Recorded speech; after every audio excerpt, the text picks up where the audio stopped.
ഇന്ന് നമ്മൾ വായിച്ചു ധ്യാനിക്കുക 2 മക്കബായർ 2-ാം അധ്യായമാണ്. മുൻപ് പറഞ്ഞതുപോലെ നാടുകടത്തപ്പെട്ടവരോട് ജെറമിയ പ്രവാചകൻ അല്പം അഗ്നി എടുത്തു സൂക്ഷിക്കാൻ ആജ്ഞാപിച്ചു. നിയമം നൽകിയതിനു ശേഷം അവരോട് കർത്താവിന്റെ കൽപ്പന വിസ്മരിക്കരുതെന്നും സ്വർണം കൊണ്ടും വെള്ളി കൊണ്ടുമുള്ള വിഗ്രഹങ്ങളും അവയുടെ അലങ്കാരങ്ങളും കണ്ട് വഴിതെറ്റിപ്പോകരുതെന്നും അവരുടെ ഹൃദയത്തിൽ നിന്ന് നിയമം വെടിയരുതെന്നും അവൻ ഉപദേശിച്ചു. ഇതെല്ലാം രേഖകളിൽ കാണുന്നുണ്ട്.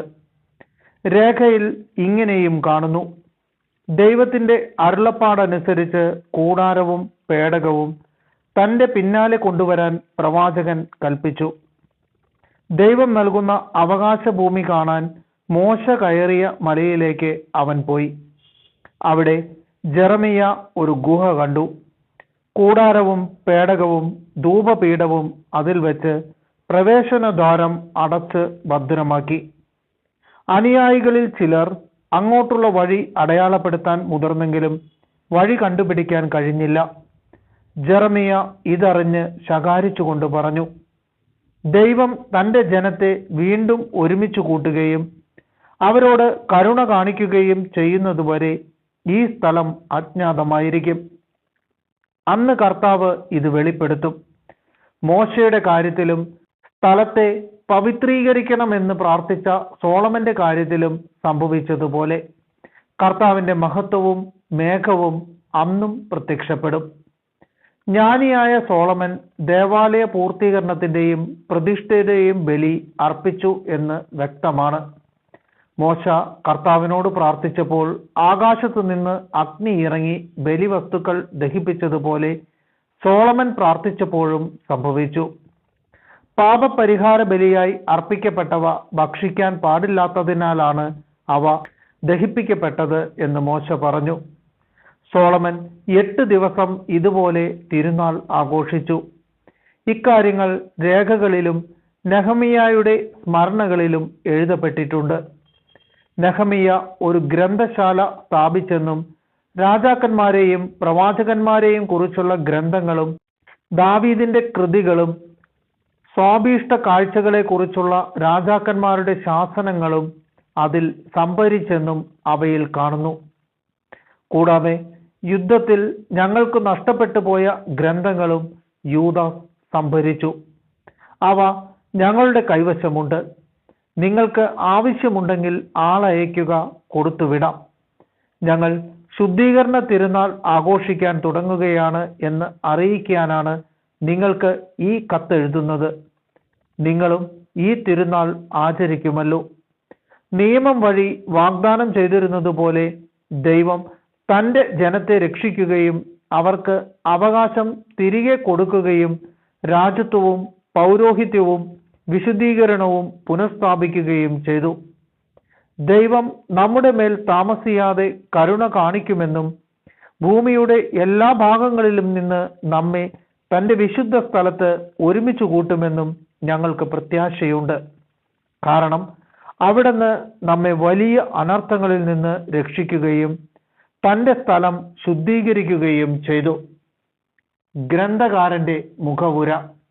യൂദാസ് മക്കബേയൂസിന്റെയും സഹോദരന്മാരുടെയും ചെയ്തികൾ, ദേവാലയ ശുദ്ധീകരണം, ബലിപീഠ പ്രതിഷ്ഠ, അന്ത്യോക്കോസ് എപ്പിഫാനസിനും പുത്രൻ യൂപ്പാത്തോറിനും എതിരെ നടന്ന യുദ്ധങ്ങൾ, യഹൂദ വിശ്വാസത്തെ സംരക്ഷിക്കാൻ തീഷ്ണതയോടെ പ്രവർത്തിച്ചവർക്ക് സ്വർഗത്തിൽ നിന്ന് ലഭിച്ച ദർശനം, സംഖ്യയിൽ ചെറുതെങ്കിലും കർത്താവ് ദയാവായ്പയോടെ തങ്ങളിൽ പ്രസാദിച്ചതിനാൽ അവർ നാട് മുഴുവൻ പിടിച്ചടക്കിയത്, ആ കിരാതവർഗങ്ങളെ അനുധാവനം ചെയ്തത്, ലോകപ്രസിദ്ധിയാർജിച്ച ദേവാലയം വീണ്ടെടുക്കുകയും നഗരത്തെ സ്വതന്ത്രമാക്കുകയും അസാധുവാക്കാനിരുന്ന നിയമങ്ങൾ പുനഃസ്ഥാപിക്കുകയും ചെയ്തത്.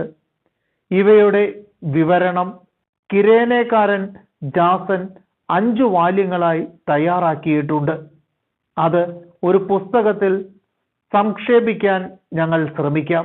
ഇതിലുള്ള സംഖ്യകളുടെ പെരുപ്പവും ചരിത്ര വൃത്താന്തങ്ങൾ അറിയാൻ ആഗ്രഹിക്കുന്നവർക്ക് വസ്തുതകളുടെ ബാഹുല്യവും മൂലം ഉളവാകുന്ന പ്രയാസവും ഞങ്ങൾ കണക്കിലെടുക്കുന്നുണ്ട്. വായിക്കാൻ ആഗ്രഹിക്കുന്നവർക്ക് ആസ്വാദ്യവും മനഃപ്പാഠമാക്കാൻ ഇച്ഛിക്കുന്നവർക്ക് സുഖകരവും എല്ലാ വായനക്കാർക്കും ഉപകാരപ്രദവും ആക്കുകയാണ് ഞങ്ങളുടെ ലക്ഷ്യം. മറ്റുള്ളവരെ സംതൃപ്തരാക്കാൻ തക്കവിധം വിരുന്നൊരുക്കുക എളുപ്പമല്ലാത്തതുപോലെ ഗ്രന്ഥ സംക്ഷേപണം ഏറ്റെടുത്തിരിക്കുന്ന ഞങ്ങൾക്ക് അത് സുസാധ്യമല്ല. വിയർപ്പൊഴുക്കലും ഉറക്കമെളുപ്പും അത് ആവശ്യപ്പെടുന്നു. എങ്കിലും ഏറെ പേരെ സംതൃപ്തരാക്കാൻ വേണ്ടി ക്ലേശകരമായ ഈ ജോലി ഞങ്ങൾ സന്തോഷത്തോടെ നിർവഹിക്കുന്നു. വസ്തുതകൾ സംക്ഷേപിച്ച് രൂപരേഖ തയ്യാറാക്കുന്നതിലാണ് ഞങ്ങൾ ശ്രദ്ധിച്ചിട്ടുള്ളത്. സൂക്ഷ്മമായ വിശദാംശങ്ങൾ മൂലഗ്രന്ഥകാരന് ഞങ്ങൾ വിട്ടിരിക്കുന്നു. പുതിയ വീട് പണിയുന്ന ശില്പി കെട്ടിടത്തിന്റെ എല്ലാ വിശദാംശങ്ങളിലും ശ്രദ്ധിക്കണം. എന്നാൽ ചിത്രമെഴുത്തും അലങ്കാരപ്പണിയും ചെയ്യുന്നയാൾ അതിന്റെ മോടി മാത്രം ശ്രദ്ധിച്ചാൽ മതി. എൻ്റെ അഭിപ്രായത്തിൽ ഞങ്ങളുടെ കാര്യവും ഇതുപോലെയാണ്. വിഷയം എല്ലാ വശത്തും നിന്ന് പരിശോധിച്ചറിയുകയും വിശദാംശങ്ങൾ സൂക്ഷ്മമായി ക്രോഡീകരിക്കുകയുമാണ് മൂലചരിത്രകാരന്റെ ധർമ്മം. വിവരണം പുനരാഖ്യാനം ചെയ്യുന്നവന് ആവിഷ്കരണത്തിന്റെ സംക്ഷിപ്തതയിൽ ശ്രദ്ധിച്ച് സമ്പൂർണ്ണ വർണ്ണന ഉപേക്ഷിക്കാൻ അവകാശമുണ്ട്. ഈ അടിസ്ഥാനത്തിൽ ഇനി ഏറെയൊന്നും പറയാതെ നമ്മുടെ പ്രതിപാദനം ആരംഭിക്കാം. ചരിത്രം തന്നെ വെട്ടിച്ചുരുക്കുമ്പോൾ മുഖവുര ദീർപ്പിക്കുന്നത് ഉചിതമല്ലല്ലോ.